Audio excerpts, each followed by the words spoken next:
Безнең авыл фермеры Фәнис Әхмәтханов әле яңа гына Күкмарада узган семинарда иң яхшы крестьян фермер хуҗалыгы дигән диплом алып кайтты. 100 000 сум акча белән бүләкләнде. Хәзер әлеге басуларда Фәнис Әхмәтханов иген-игә. Сабан ашлыклар яшел хәтфә булып күтәрелә инде. 9 майга чәчүне төгәлләгән идем, диде безгә соңрак Фәнис үзе. Районда чәчү башланып кына килгәндә, ул төгәлләп тә куйган. 350 гектар җире бар. Анда булышучылар күп ди. Унлап кеше эшләдек. Тик фермага килергә теләүчеләр генә юк. Айга 30 000 сумны рәхәтләнеп түләр идем. Мен өзім шул 11-нче елда пай җирләрен алып эшли башлаганым, бүгенге көнгә хәтле шул эшләп киләбез. Бүгенге көндә 250 гектар чәчүлек җире бар, 60 баш мөгезле үрдәтерлегебез бар инде. Шуларның 25 башы савым сыерлары. Бүгенге көндә шул 400 литр тирәсе савабыз. Бөтен бер көнгә инде көндәлек савым. Шул сөтне Арча заводына тапшырабыз. Бүгенге көндә бәяләр шул 33-34 сум тора. Минем шул 30 гектар арыш чәчелде. 130 гектар арпа җире бар да, 100 гектар будай җире бар. Калганнары пишән бер еллык инде. Шулар бергә 256 гектар җир инде минем.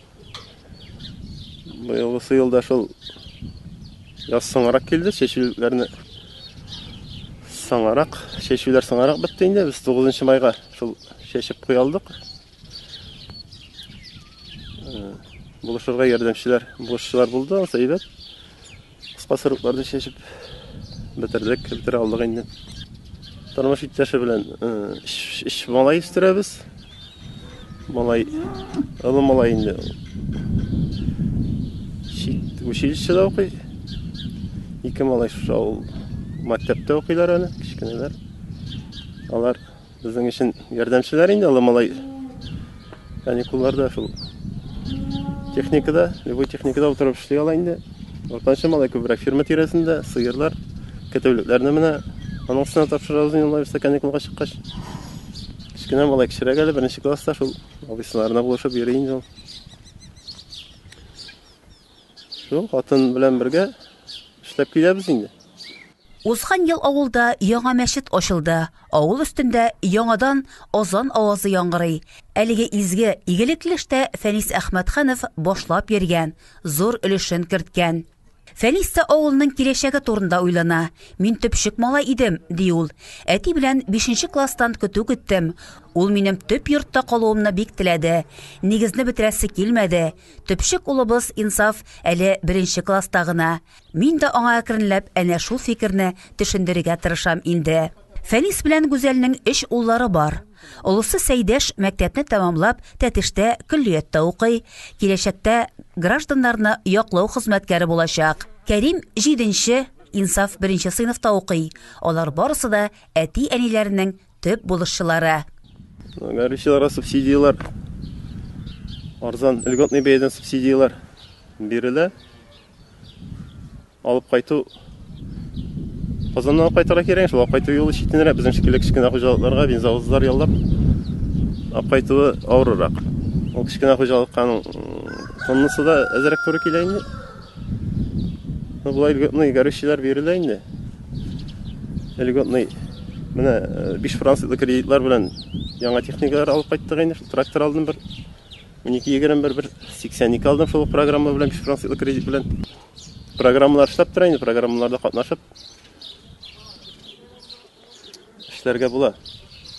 Грантлар алган кешегә бирәләр менә хөкүмәт программалар буенча. Фирмалар салырга теләгән кешеләргә программалар бар хөкүмәтнең. Авыл хуҗалыгына караш начар дип әйтмим, эшләгән кешегә барыбер районда республикада булышабыз дип торам. Менә район управлениесенә барсаң инде, анда безгә любой кагазны язырга, булышырга ярдәм итеп торалар. Кызлар, җегетләргә рәхмәт әйтәсе килә шул. Безнең үзебезнең бухгалтерия булмагач, без бөтен документны шул совхоз управление белән эшлибез инде. Аларга рәхмәт, аны булышып торганнар өчен. Тагын инде безнең районнан теге авыл хуҗалыгына кемгә мөрәҗәгать итсәң дә инде Ишат Фәртовичтер Мансурович та любой проблема белән ярдәм итәбез диләр, бернинди проблема юк. Эшләргә генә кирәк.